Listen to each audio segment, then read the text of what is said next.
going on, family? This is Sencere here. Welcome to another episode of Late Night Traffic. Tonight's topic, built like my father, but I raised myself.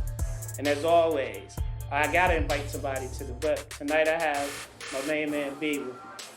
We're gonna tackle this very pressing topic, especially in our community. They say we're built in the image of our fathers. But what happens when that image or that mold is broken or that mirror is broken?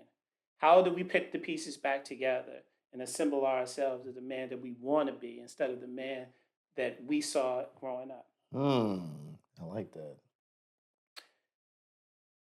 Being a son and having a father, or in this case, being absence of a father, Yes, sir.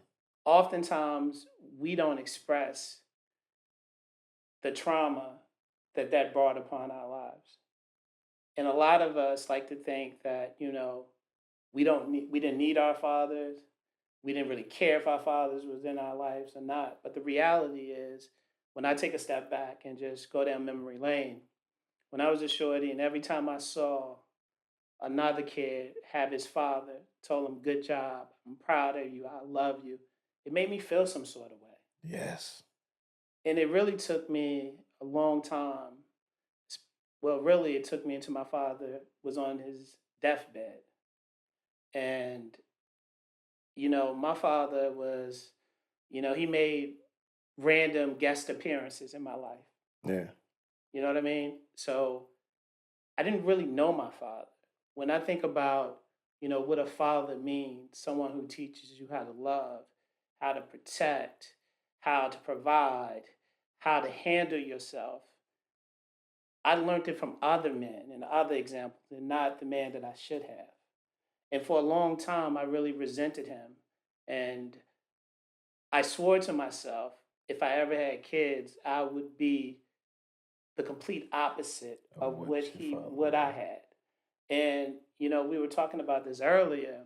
I think a lot of men, a lot of fathers, regardless of whatever the situation to lead you to fatherhood, I think a lot of us like to say with our chests poked out that, hey, I'm changing generational curses. Yes. But are you really changing generational curses, right? Or are hmm you just wrapping it in different paper? Unless you do the work, you wrapping it in different paper. So let's talk about it. Let's talk about it. So, to go back to your first point, when it comes to how you feel about your father, yeah, I think it is more of it's a broken mirror, and you're looking into it, and you have two options. You can either look at that mirror in the broken state that it's in and fix your face to fit that mirror, or realize that this mirror is broken, that doesn't represent who I am as a person. And I think for the younger generations, they get so fixated on fixing their own self in that mirror of how other people see them that they don't realize that it's hindering who you are supposed to be because you're trying to fit a broken mirror that isn't supposed to fit your face. Well said, but here's my rebuttal to that. When we look at fathers, hmm right, it's a reflection of ourselves. To an extent, yeah. No, it is, because when you think about it, it's like the first the first representation of a man It's supposed to be as is well. supposed to be your father, Yeah. right? So, for me, for a long time, I just convinced myself that I didn't like my father. I hated my father. I had all these raw emotions. Yeah. Um, because that's kind of like my protection mechanism that I had built up for so many years, Yeah. right? Not having a man, not having a man present or my father present, because I had men in my life. Most were the wrong role models, but they didn't teach me how to be a man. They taught me how to be tough. Yeah. You know what I mean? That's real. Yeah. And I think, like, being a black man, that's what you taught immediately, how to be 100%. tough. 100%. Even when your dad's not in your life, it's his voice in the back of your head, I gotta right? be tough. You got to be tough. Don't cry. Yeah. Men don't fucking cry.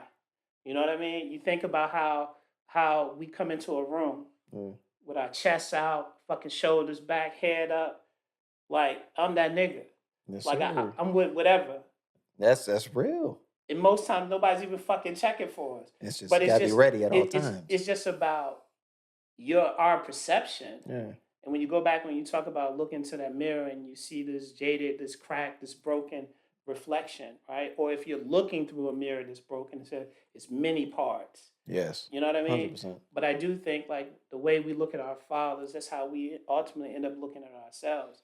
You know, It again, is. for me, and that's why I love, that's why I started this platform. The late night I love the traffic fact that report, you did though. because I wanted to be a safe space, but I wanted to be a place where we tell our truths, free of judgment. Because black men, we don't have safe spaces. No, we don't.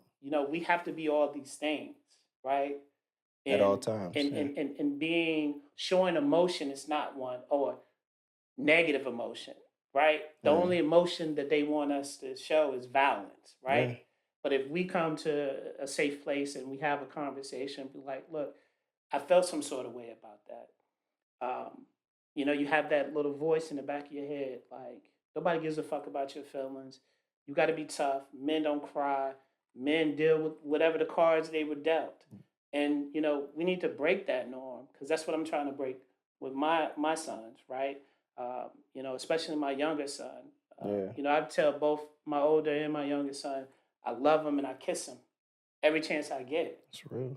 because being a man, yeah, you need to be able to be a provider. You need to be a protector.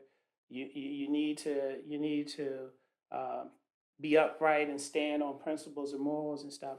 But you can also have feelings. You can Yeah. also express when things are not, or something has impacted you. Yeah. You know what I mean? And I just think like having a father, he teaches you how to package all that up, Yeah. not to have too much of it, but just enough Just to give enough. you that balance, right? And I think for so many of us who didn't have their father in their lives, we're figuring this shit out as we go, brick by brick, lesson by lesson, moment by moment. Absolutely. But I think the big with that is it's because of how most men or boys had to grow up. Vulnerability is a weakness. And that's how it's always been carried for most men. Me being vulnerable is a weakness because you have to protect, you have to provide, you have to do all these things. You have to make sure that your family is good. So you don't have an option to fail. So when you have to look out for your family, options like failure is not an option. Absolutely. But the pros and cons to that is if failure is not an option, that also means that you don't have the safe space to be vulnerable enough to say, I don't know what that next move is.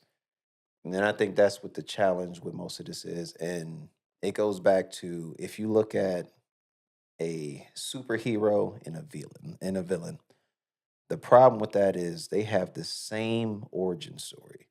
The problem is how you look at your situation. Heroes look at their situation as this happened to me and I don't want this to ever happen to anybody else. Villains look at it as this happened to me and I want the world to suffer because I had to go through that. Interesting perspective. But it's like that's the biggest difference between growing up without a father and making it and growing up without a father and allowing that to be your whole life, your whole perspective. It's how you look at your situation. If you look at your situation and say, yes, I grew up without my father, and I want to show my kids that I will never leave them no matter what the situation is.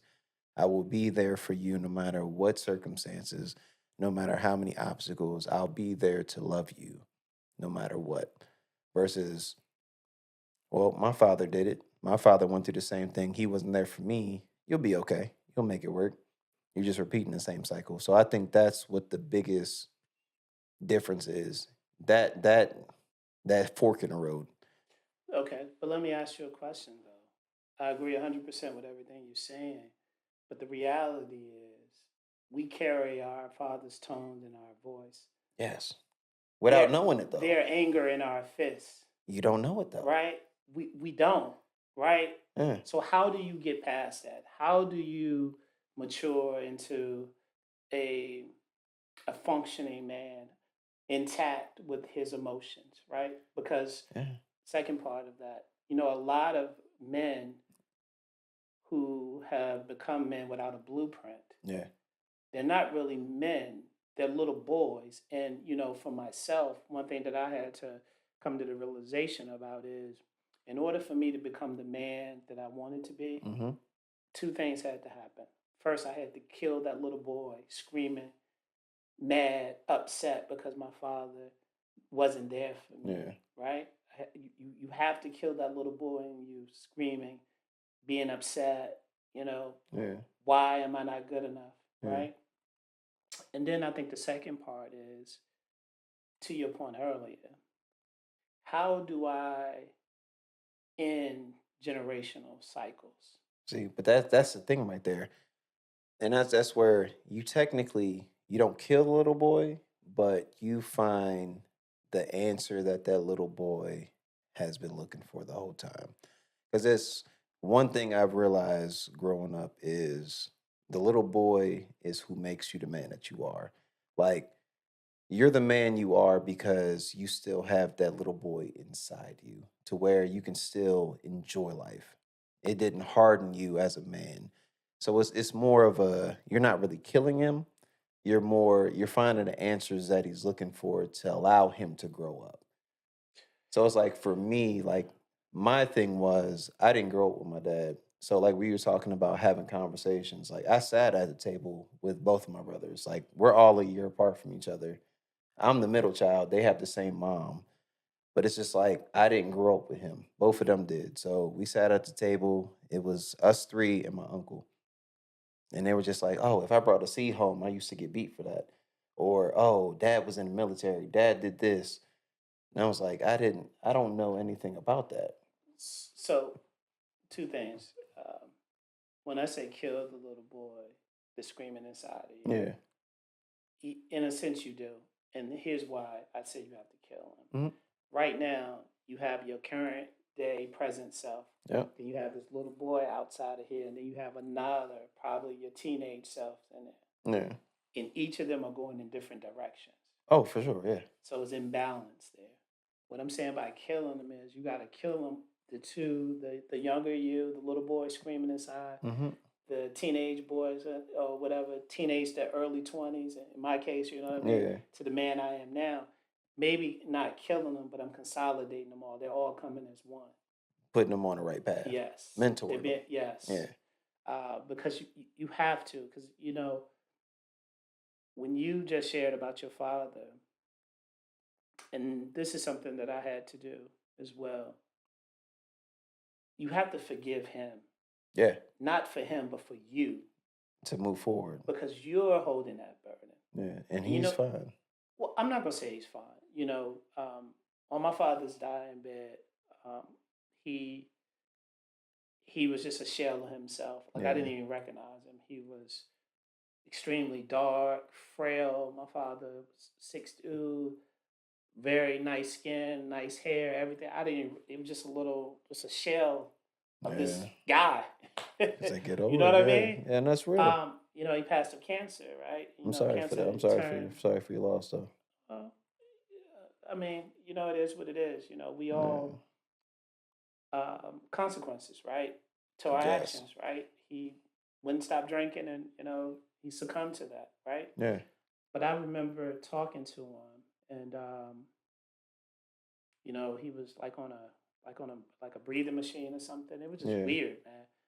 And I'd already knew that he really wasn't going to make it. Yeah. So my aunts had reached out to me, and family on his side had reached out to me, and was like, "Look, your dad don't have much longer, right?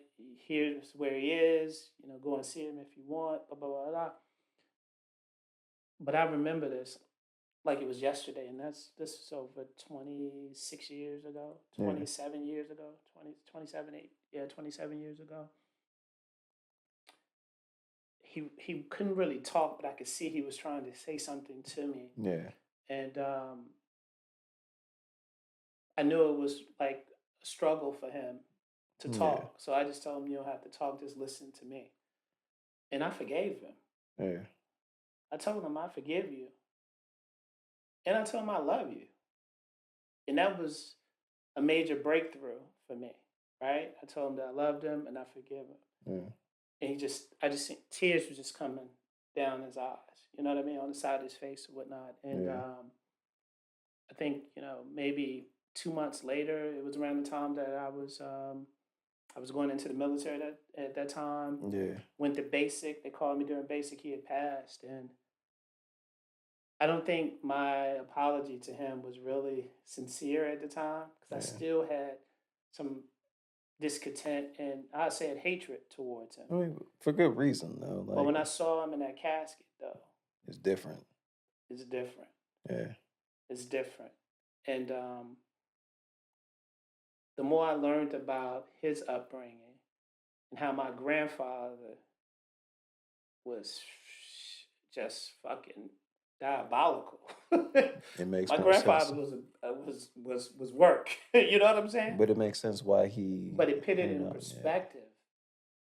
It put it in perspective where he was coming from. Yeah. He had a whole lot of childhood trauma, and he probably couldn't process that shit. That's why he turned to the bottle. It's real. And my point, what I'm making is, I'm definitely not making an excuse for any deadbeat fathers out there, Yeah. right? Because it's ultimately a choice. You know what I mean? Yeah. Because it gets hard for the best of us. But No matter you what put your situation kid is, first all times, regardless of what the situation is. You know, yeah. you dig what I'm saying? So, but really learning his history, I had to forgive that. I Yeah. had to forgive him, and I had to let it go Yeah. because I was still at 27 years old or whatever the age I was. I was still living in the past. And one of the most impactful things for me is when my sons ask about their grandfather, I have very limited information about him. And one thing I always said, Yeah. I want to be present in my kids' life and my grandkids' life That so they part. can tell my story. When I'm dead and gone, I want to be remembered. They're For going to what tell I my did. story. Yes, You sir. dig what I'm saying? They're Yes, going to tell you your sir. grandfather was blah, blah, blah, blah, blah, the good, the bad, the indifference, whatever the case may be. But Yeah. my sons and my grandkids, God willing, they're going to be able to know who their grandfather was and the things that he overcame. But the big thing with that is it comes with, and that's where the biggest challenge is for most men. It's like it's juggling and balancing the fact of being masculine, being a man, being a provider, but also still being vulnerable at the same time. So watch a series with Renee Brown, who was pretty much talking about how vulnerability and strength go together. Go They're together. not they're not on opposite spectrums. They're the same thing. Right. You have to be strong in order to be vulnerable. So like even with me in my situation, like I'm strong because of him. I don't have hatred towards him. In school, I definitely did. I had hatred towards him because I had two other brothers and they grew up with him. They knew what it That was was like. experiencing something that Yeah. you wasn't. But unfortunately, so when I was in college, my oldest brother, he committed suicide. Oh, wow. Sorry to hear that. That's all right. But he was going through some stuff. And unfortunately, we just never had a, Connection. yeah. Yeah, relationship But like that. even then, my grandma always made sure she was like, hey, she always asked my mom, can he come down for the summer with me? Grandma made sure that all three of us knew each other Right. and made sure, for me specifically, like all of them live in Georgia. That's I what was the big only mamas. one. That's Yeah, what big mamas do. they do. Yeah. And I was always in Virginia. So I was the oddball out the group. So Yeah. I didn't know this side of the family. She was like, hey, bring him down. He'll be with me. And so will the other two boys. I appreciate her for that. Yeah. So for me, I had to look at it as same thing. You never know how they grow up, or not only that, their perspective on how they grew up. Talking to my grandma, they don't have the best relationship, her and my dad. And I also presented him for that. It's just like, why are you disrespecting her Mhm.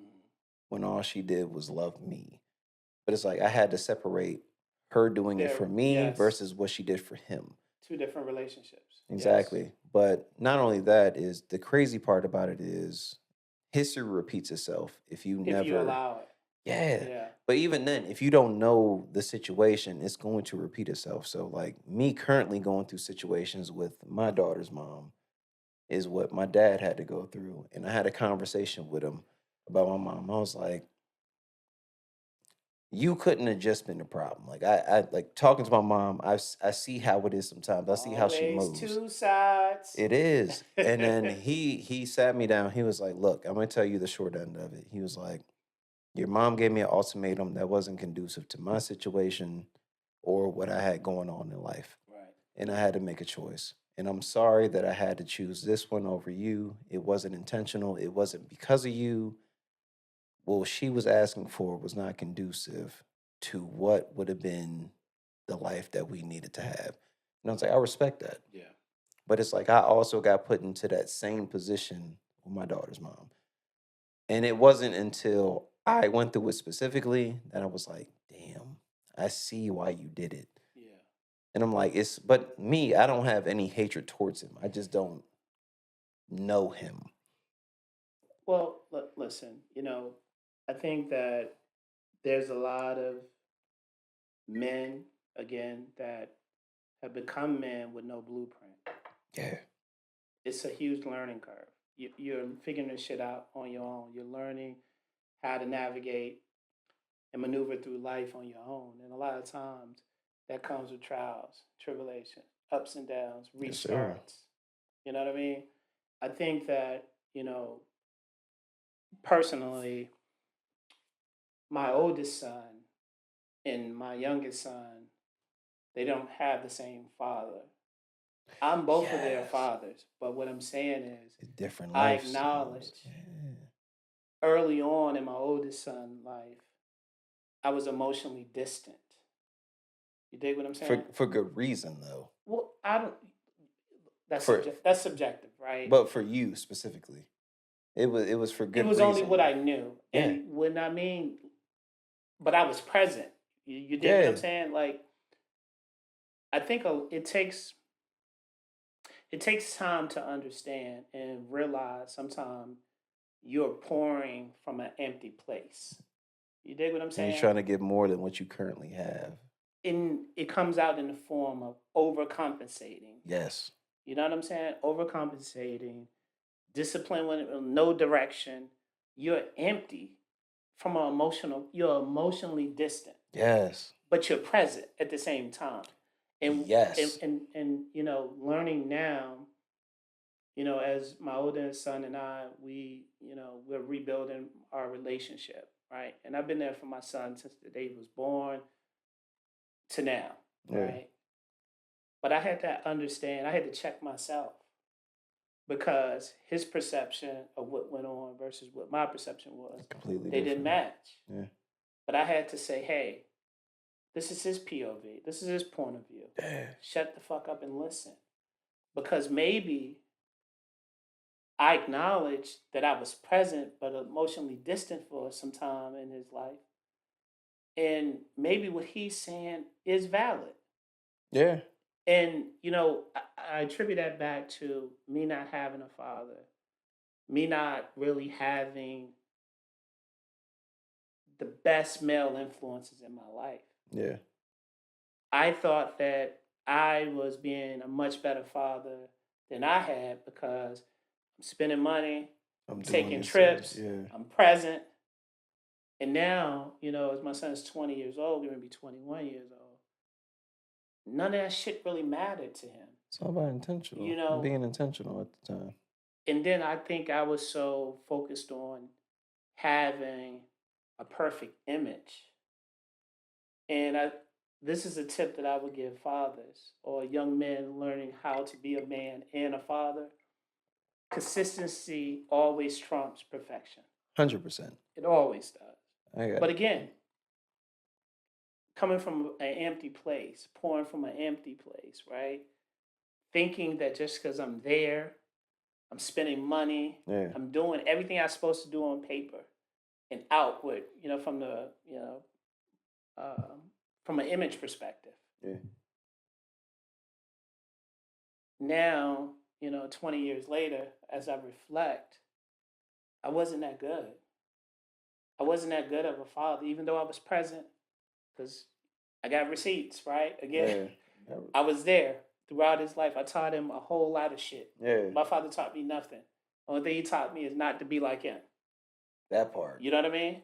But reflection and not having your guard up, not being defensive is key into really understanding where your kid's coming from.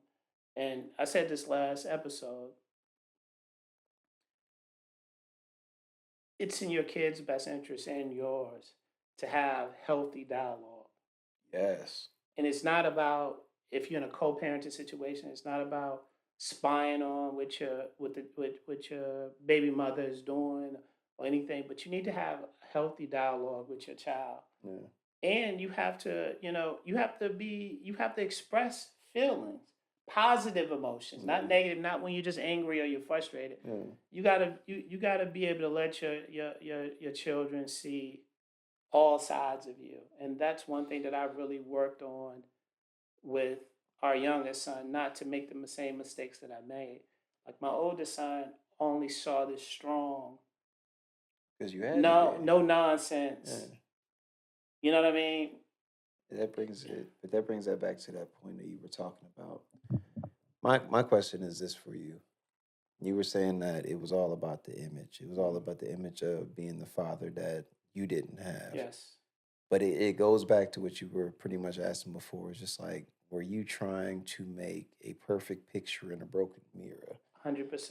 But then that's the thing where it's like, we got to realize, and it's beautiful that you did that, because it's just like, hey, I went through something different. I did what I needed, and that might not have been what you needed at that point in time. And it's just like, the one thing that I do, even with the situation currently going on with her mom, is I try my best to give the space to be her, or I'll ask her questions. Like, it's certain times where I might feel like I'm too hard when I look back on it. It's like, hey, mama, was I too hard on you at times? Or do you think what you did and how I responded to it, do you think that I was too hard on you? Yeah. And then she was just like, most of the time, she'd be like, no. And I'm just like, all right, cool. So I'm looking at it a certain way and you're different. But it's just like, it's the love behind it. Like, she knows at the end of the day, like, I still love you. Even through all this, whatever's going on, I still love you. And I would never bring you into what me and your mom have going on, because you don't deserve it. So I'm gonna be real open, honest, and transparent right now. Her mom went on a rampage where she was like, until I get my phone number, I'm taking my daughter indefinitely until you give me her contact. And I simply told her, I have no problem with you having her contact number. However, until she's comfortable enough to give it to you, this is how it has to be. But in order for her to feel comfortable, we just need to have a sit down conversation. You can bring your fiance, whatever the case may be, into the equation. We need to have a sit down conversation to make sure that all four of us are on the same page. Very simple. And she refuses. Because it's not about that. It's not. It's not about that. But for me, I understand that. But for me, I also understand how I grew up. I understand the choices my dad had to make, because it's an ultimatum. Yes. Either you do what I say or you don't see your daughter. I'm in the same situation that he was in different situations, but the same thing. Similar, yeah. And I'm just like, no, this is not conducive to the situation. If I give you her contact, who's to say next week you don't do the same shit because you don't like how she dresses her? No. Let's be respectful. I think co-parenting, that's a whole nother. Woo! That's a whole nother layer of complexity. And we're not gonna get that far. No. Look, it's being that I've gone through that, right? I think at some point, all parties involved have to be committed to putting the child first. Yes. Because that's the only way it's going to work. But the only way to do that is to take the emotion out of it. Yes. You have to take the emotion out of it, and you have to put the interest of the child first. If there's no fear of abuse, whether Mm-hmm. it's verbally, physically, emotionally, what have you, just because you feel some sort of way, that's not justification for you to withhold a child from someone. Yes. And, I talked about this on the last episode, and I shared a lot. Like, I didn't provide names, so you probably shouldn't provide names either. But Yeah, we're good. If needed to be blanked out, I, we'll blank it out. But I, yeah, we're good. I experienced 10 times with you, and I kind of already know how this is going to play out Yeah. if actions are not taken for you. Because Oh, I know what's coming. I know. I promise, I think it's a book that they all get, that they read. How to fuck over my baby daddy. How to make his life hell. Even if your situation is conducive to your kid's situation, Oh, that doesn't matter. it don't. It don't And matter because the kid is the last thing they're thinking but about. it's crazy if you can go 4 or 5 years with no problems. That's why it's none of what she's requesting is the actual issue. It isn't, and I'm not gonna lie. Bob asked that question. Well, she literally said, she was like, if you said, and she asked me, and she was like, we were sitting down, we were eating, and she said, if you came to her one day and said, I'm done with Bob And want to get back. and I want to get back with you, what do you think she would say? Yes. And I told her, I think she would say yes, no hesitation. And then she was like, I think she would too. And I'm like, and that's the problem. I'm gonna tell you a story. Hey, come on. And I'm telling you this because I'm overly qualified to give you advice on this. But I tell you that. I appreciate everything that you tell me. I'm gonna let you know now. I think our My son, situations are similar oh, yours is mild. compared to what you had. Yes, absolutely. Yours is mild. I'm Because I haven't always been the seasoned, astute man that I am now. You know crash what I'm out saying? season back in the day. I was with the No, shit, but I realized I had more to lose than the other people. So, you know that's what I where mean? but that's where I am You know right what I mean? now. It wouldn't have made sense. And it wouldn't even made sense for them because if I do something reckless, kill or whatever, or end up in jail, or whatever, then you don't get the fucking money that's helping you live. They don't think about So it that like that. equation was crazy to me. The math wasn't mathing for me. But you made it make sense. But I'm gonna tell you, my son mom told me straight up,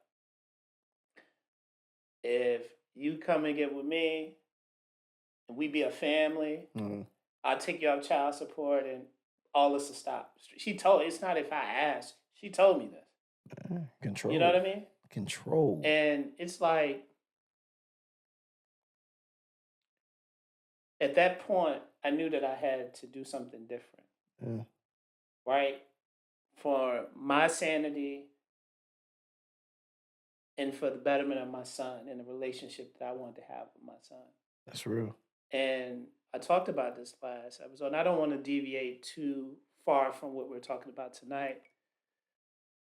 But the worst thing that can happen is a fuckboy enters the equation. That's where I'm currently at. Oh, I know. I know.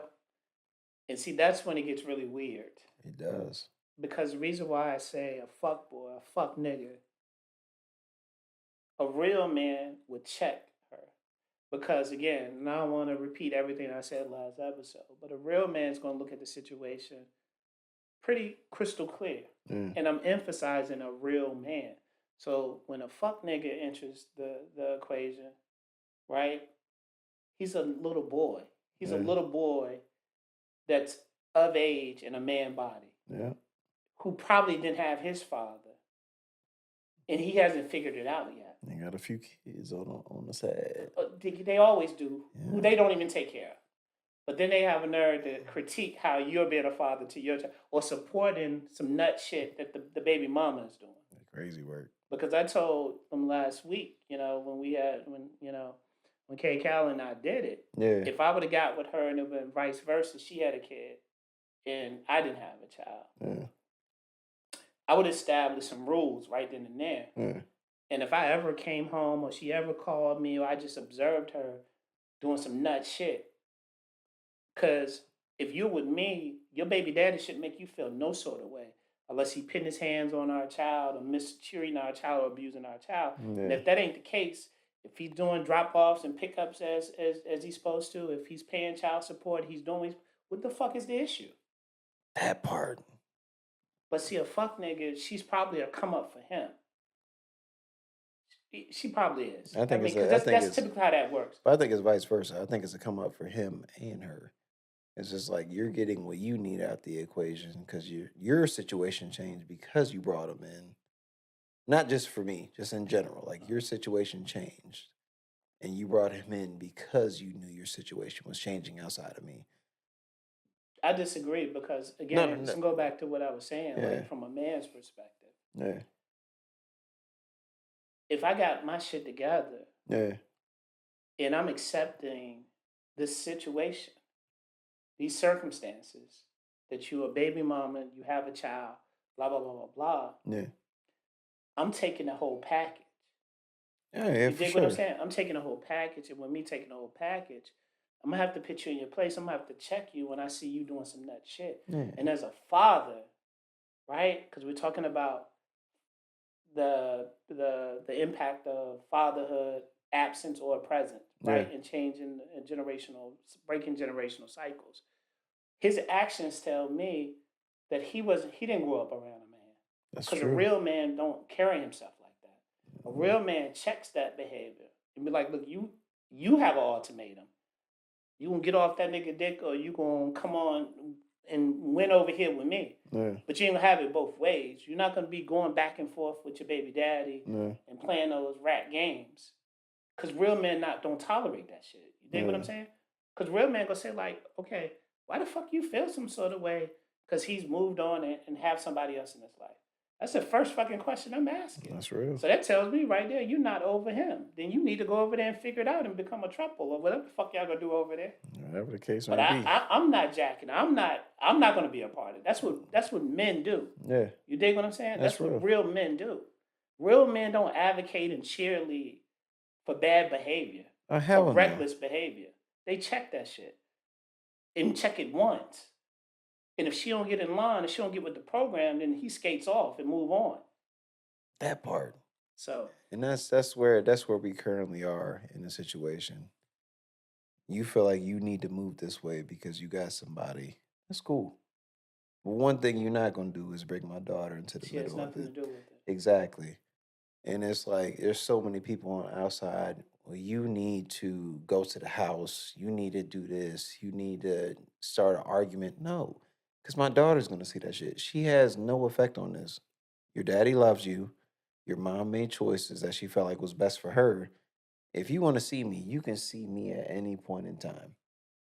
My door is always open. However, you need to ask your mom or talk to her. I want to see my father. And when she tells you no, ask her why. I think you need to. It's like I gave somebody else some advice. I think you probably need to go ahead and be proactive and go to the court system. And I'm not an advocate of bringing the white people in your business. That Trust me. is that part. Trust me. But look, it's a lot of similar behaviors. It is. You know what I mean? It's a lot of similar behaviors that I'm very fond and familiar with Yeah. recognizing. It's only going to get worse. I don't think you should go to her house I'm not going to because though. then some might, you know, happen between you and her significant other, or they might call the police on you. And then Yeah. at some point, she's going to go to the courts and she's going to have that, hey, he shows up unexpected. He shows up violent. He shows up starting shit at my house. I think the best thing is for anybody in that situation, ideally, if you can work it out. But when they show you that they're not willing to work it out with you, then you need to take the next step and you need to be proactive at it. You don't need to be reactive, right? And in the state that we live in, when a child is born, nobody has custody. Neither parent has custody of them. That's right. Look, I did fucking spent over $100,000.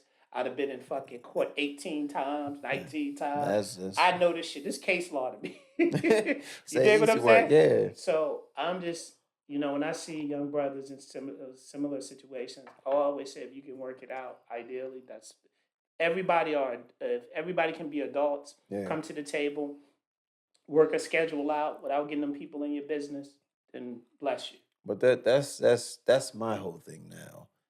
It can be that simple. We've done this for the last 4 years. There's been no problem. Yeah, we've had our hiccups outside of the routine. Yeah. But as a routine, you get her this week, I get her next. What's going on? Does she have an appointment? Does she need a scheduled appointment? It's been it's been routine. Everything's been functioning. I'm cool with that. My thing is this. I'm totally fine keeping that. What you got going on is what you got going on. What I got going on is cool. Until you're willing to have a sit down conversation between all four of us where we can have a conducive situation and just have a conversation. That's all it is. It's conversation. But it's just like the conversation can't be had if you still feel some type of way because y'all aren't together. I'm cool where I'm at. What you got going on is what you got going on. I'm happy for you. I'm glad you're happy. Cool. This is about my daughter. But Well, when you got three people on the side of, cool, this is about the child, and you got one person who's like, I'm still not over that shit. You got to get over it. Or we can have a conversation about it and move forward. But one thing I'm not going to let my daughter see, and I think that's such a pro and a con for most men. Most men will take the grunt end of things. Most men will be the villain if it means my daughter's mother or my son's mother doesn't get put in a bad light. I will be the villain. I won't say anything to my child about what the mother's doing if that means that mother's going to be put into a villain position. But it's not the same thing on the other side. sure, it never is. It never is. And look, I can attest to that. I think I had my fair share, especially when I was younger. I mean, I used to say a whole lot of shit that I probably shouldn't have said. You know Yeah. what I mean? Um, but again, I was operating from a place of hurt. I was operating from a place of a pain. You know what I mean? Yeah. And I didn't really understand why this individual is making it so hard for me when I'm doing all the right things. You see what I'm saying? It's about emotion at that point. It's not about what you're Well, doing. I understood that, but I just didn't understand why. And you know, You think about it logically though. but That's the I'm a problem. man. Yeah. You know what I mean? Men, But that's what we do. We think that's logically, not that's emotionally. that's the biggest But challenge though. I had some mistakes, some missteps, if you will. That shit, I said a whole lot of shit. But that's okay. You know what I mean? Yeah, it's always hindsight. Yeah, it's okay, but I think like sometimes if I could do it again, I would do it differently. Yeah. But sometimes I also think as well that having a chance to do it again would it actually change the outcome of anything? And we talk about you know being the villain versus being the hero and taking the high road and not tit for tat and all that. It's just hard. It's That's what I say. It's much easier, especially when you're in it. Like motherfuckers, sidearm quarterbacking and shit. Yeah. Oh, well, do this and do this, but if I mean, you can't talk it if you ain't live it. You dig And what I'm saying? you're not in a situation. Yeah, it's different, and that's why I said like for me, when I see young men in situations like this, I think it's almost like my responsibility. I mean, do what you will with the information or the advice that I'm giving you, but you have to understand and know that you can do everything right and the outcome still doesn't go in your favor. That's real though. You see what I'm saying? And when you're deciding on whichever path you're going to take, Yeah. you have to be willing to accept all outcomes. Regardless of how you go about it. Yes. But I will say this, like I'm very thankful that I met you when I did in my life. Like, I'm very thankful for your perspective, how you went about your situation, because they are very similar. I'm just at a earlier stage in Oh, for most of it. sure. But like for me, it's just like one thing that I've always appreciated about you is you've always been honest, open, and you've always been yourself. Thank And I love that, and I appreciate it that about you. And you. like, Yeah, because I don't know how to be nobody else but me. You dig what I'm saying? And yeah, look, I understand your apprehension, your fear of going to the white people. Because look, yes, that part, hey, bro. I'm telling you, that's why I endured so much bullshit for so many years. Yeah, Because I mean, brothers going in front of them court systems. it's not set up for you. Yeah, that usually we don't come out. It's not in our favor. You dig what I'm saying? So, Yeah, but when I made the determination that I had to be there for my son, I was going to be there for my son. I had to fight back. I couldn't just let her tell the story. You know what I mean? Because yeah, look, when you go in there, they're gonna look at your ass. You black. They're gonna look at you like, oh, this motherfucker is he a piece of shit. He a deadbeat dad. that part. You got to fight to change the narrative. But you already got two strikes. I think I'm gonna say this part. Like, but you went in there with two strikes against you already. They were just waiting for you to sneeze wrong Oh, for sure. and give you that third. Like for me, like my whole perspective is on this because I talk to my daughter on a regular basis, FaceTime wise. I'm like, she was like, I'm ready to come home. I'm like, Mama, you can come home at any point in time that you Mm-hmm. want. We are here. My door is always open. You're always willing. Like whenever you're ready, you can come home. My thing is this: like I don't want to involve the courts for the simple reason of I don't want to look at it for more than what it is. Your mother's not happy with her not getting her way. And because of that, you're suffering. I don't want that suffering to go any further. So, what I do is I back off. If you feel like this is the most conducive situation, cool. You do what you feel like you need to do. I'm going to talk to my daughter on a continuous basis. We're going to have conversations. And she's going to continue to ask you, why can't I see my dad? Why can't I see my dad? I want to see my dad. You're not letting me see my dad. Why are you not letting me see my? And it's going to get to a point where it's just like, what are you going to do? Dad's not saying anything negative about you. Dad has no hatred towards you. My dad wants to see me just as much as I want to see him. Why can't I see him? And when it gets to a point of you can't see him because he didn't give me his girlfriend's number. That is the dumbest. But only if it was that simple. So But let me ask you a question. yes, sir. I respect your approach, but what if 2 months turns into 2 years? 2 years turns into 5 years? Because I don't know if you've accepted this or not. But see, when you're dealing with a baby mama, I'm Mm, just gonna call it what it is, oh yeah. and they're emotionally driven, Whew, it's terrifying sometimes that to shit know that goes they have deep, and they control. play the long game. They do. They play the long game. So what if you say your approach that you just shared? How long you willing to play that? Because time keep moving. And hold on, let me finish. And definitely give me your response. But Yeah. let's say it goes from 2 months to 6 months to 9 months to a year Yeah. and a half, 2 years. She can use that in her favor because at She some could. point she's gonna come. She's gonna take you to court. That's how this Mm, shit go. yeah. I've seen it too many times, You've been there. and not only with me, I've seen it with other Yeah. people. You know what I mean? Same play. Like I said, it must be a motherfucking. They must get that playbook off of Amazon. It gotta be. It gotta be a. It's It too gotta many. be, man. It's too many homeboys. Because I had a Y- few homeboys that y- went through the You same see what I'm shit. saying? And what I'm saying is, she might be playing the long. You feel like you playing a long game, but she might be playing an even longer game.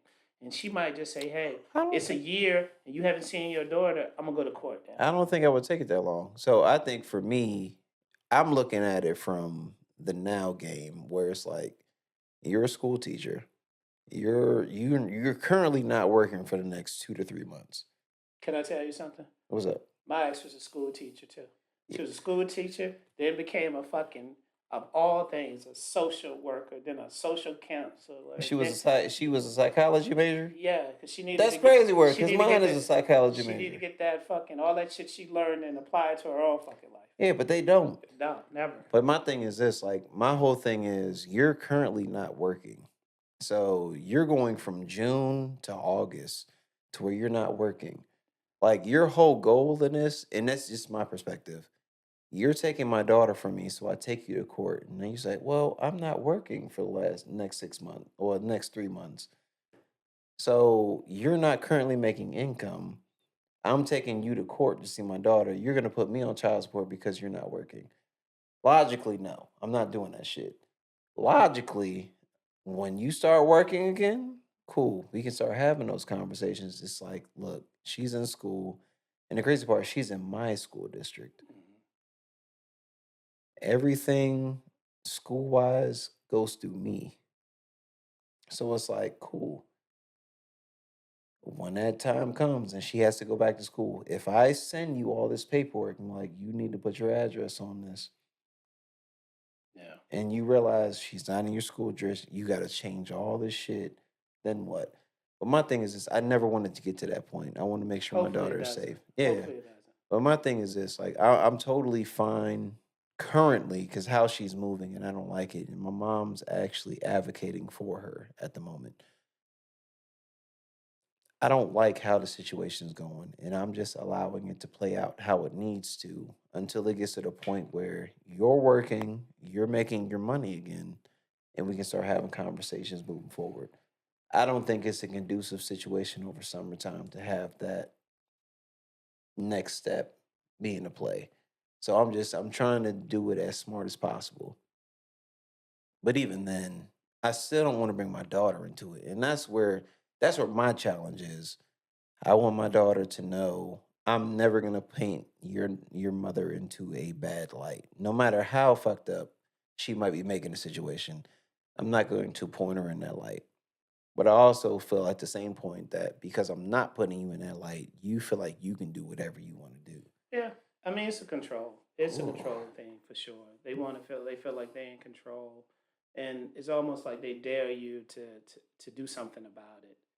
Um, Look, at the end of the day, I wish you nothing but the best as Yeah, always. You know, from a support perspective, yeah, you can always reach out to me. We can talk. always. I'm gonna give you my POV, right? Please do. But I don't know the intricate details. But at the end of the day, I know that you're a great father. I know that you are a present father Yeah, in your daughter's life, and you've broken a generational curse, right? Your daughter is very fond of you, and it shows when you have her. You know, these are things I've seen out of my own two eyes. So just keep fighting a good fight. Pray about it, but you also have to protect your peace. You have to protect your relationship. You have to protect your home, right? And if cooler heads can prevail and you all come and get back on the same page, that's ideal. That's what everybody should be working yeah, towards. But if not,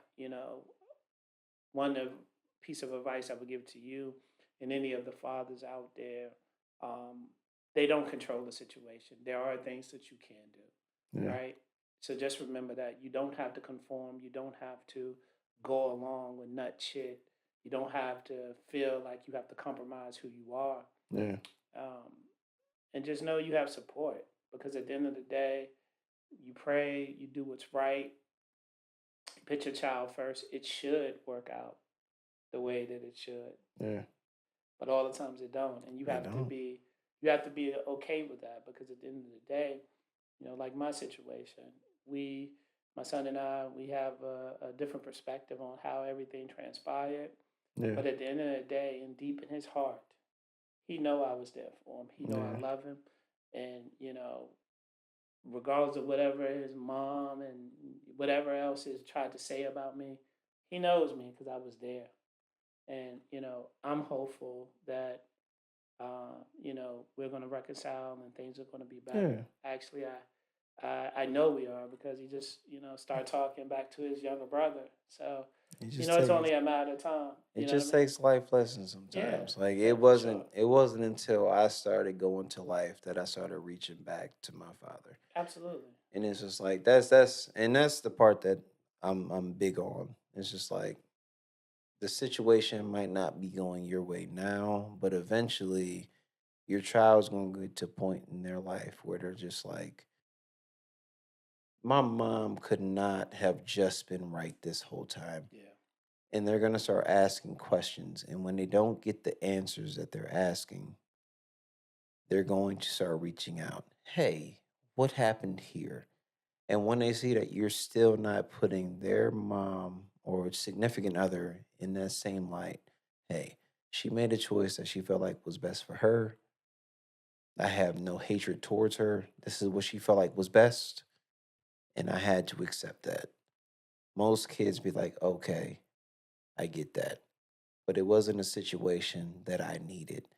And once you understand, or once you actually give your child the opportunity to be vulnerable and honest and allow him to speak his truth, Yes. and you start listening to it, that's when everything changes. So, like for me, I'm playing a long game for the simple fact that my daughter's opinion, even though she's 7, her opinion matters. Yes. And I will always listen to how you feel about things. And your feelings will always be valid. Are they always right at the point? No. They might not always be right, but I'll always have that conversation to where we can direct them or allow you to look at things in a different perspective. But your feelings are always valid because that's how you currently feel. My thing is, how can we navigate that to make it make sense into the real world? Yeah, so I think that's a good segue into bringing the conversation to a close.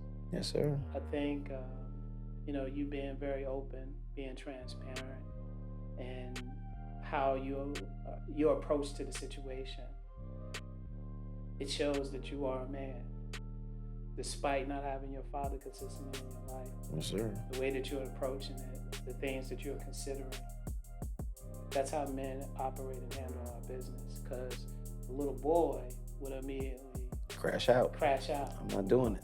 right? Not gonna The little happen. boy would have been over at the door, beating down the door, ready Mm. for the shit, whatever comes with it. You know what I I'm mean? all about peace at this point. So I love the fact that you are thinking this through clearly, and you're keeping your your daughter at the forefront, Yeah, which she is the most important thing in this relationship. absolutely. Right? Protecting her peace, her state of mind, because you don't want her to get to a point where she feels like she has to choose, right? That part. So, yeah, I think this was a very good conversation. I do too. For all the men who became fathers with no blueprint, a lot of the things that we talked about tonight, I'm sure that you've faced it at some point or facing it now. Just know that you are a better version of what you had. Fatherhood, manhood, it can be complicated. Yeah. And it's even more complicated for those of us who didn't have the blueprint or didn't have a co-pilot through each phase, each stage of becoming a man. So I just want you to know, I want you to know, and I want everybody else to know, all the men out there to know, look, we all in the same traffic and we're just trying to make it home safely. That part. So being open and admitting that you're wrong and learning from your mistakes, it's okay.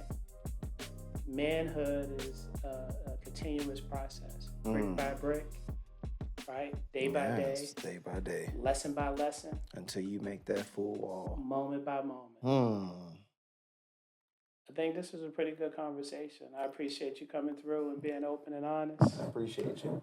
Always. Thank you for allowing me to come on here. For sure, man. I had to get somebody in the whip with me tonight. K. Yeah, I know Callie it. was off. Well, just know, hey, anytime you need somebody to be in the whip, I'm right there, my boy. Yeah. So that's going to do it for the late night traffic report with your boy, Mr. Sencere, my main man B. Till next time, stay sturdy, choose wisely, and we'll catch you in traffic. Yeah. Hey.